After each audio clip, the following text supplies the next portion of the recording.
Hi, welcome to Coffee and Astronomy, a second cup. This is Jim Craig again. And I just did the video on alt-azimuth mounts, but while I was thinking about that video, I also wanted to talk a little bit about what are called go-to scopes. And those are scopes that are relatively automated. Some of them are go-to, some of them are push-to. But essentially, it's a telescope that comes with a built-in computer, usually in a handset, that you set up the scope, you do some alignment processes, and then you tell it what you want to look at, and the scope will either slew by itself or go up, slew, find the object, and it should be centered, or it will tell you how much you need to move it one direction and then the other direction, and when your readout reads 0, then you're in the right spot. And I've used both kinds of scopes, and I will admit that these days I very largely use a go-to scope because I do a lot of astrophotography, and it's just easier to tell the telescope rather than doing star hopping. Now you think, okay, this is automatic, everything's going to work, and that's not the case. You still have to know some basic astronomy in order to use one of these telescopes. Because the first thing it will do is you have to be able to get it polar aligned, or at least know where north is. So you get it to where it's the main body of the scope is pointing north. Then it will either slew around or tell you to move around to find a star, and it will give you the name of the star it's trying to find. Then you get that centered in the finder scope.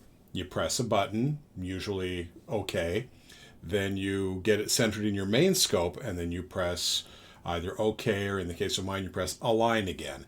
Then it will find a second star. And again, you get it in the finder scope, press enter, get it in the main scope, press align. Then it will ask you if you want to do calibration stars, or mine does if I want to do calibration stars.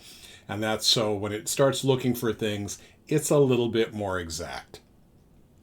If you don't know the stars, at least basic stars, it might be pointing at one star, but you think it's pointing at another. It's like, oh, there's a star in the eyepiece. I think that's it.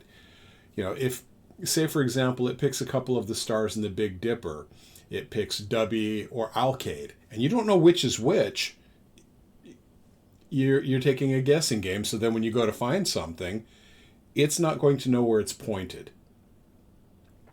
So you do still have to know some basic astronomy. Now, there was a scope made a few years ago, and it had a built-in GPS, so it knew the time, it knew where it was, and when you turned it on, it would figure out where north was, it would figure out if it was level, it would take GPS coordinates to figure out where it was, figure out what the time was, then it would slew around, and it had a camera built in on the bottom, and it would take a picture of a star and compare that to its database. And then it would take a picture of another star and compare that to its database. And then pretty much after that, you pushed in, entered what you wanted to look at. Say I want to look at M104. I go to Messier objects, type 104. You enter and it slews around and lines up.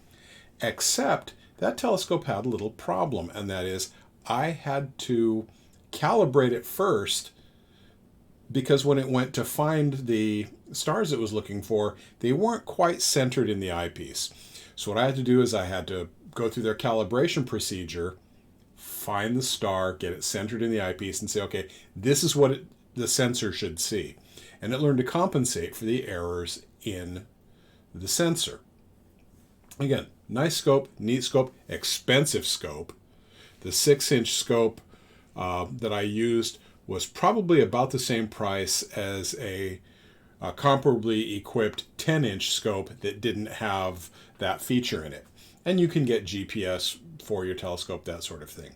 There are also ways of externally making your telescope do this sort of thing using software and computers, but that's a completely different issue. So if you get a go-to scope, know what you're getting. You are going to be getting a scope that will find things for you, but you still have to be able to set it up and know enough about the sky to be able to do that. So until next time, this is Jim Craig drinking that second cup, and hoping you get out there and enjoy the nighttime sky.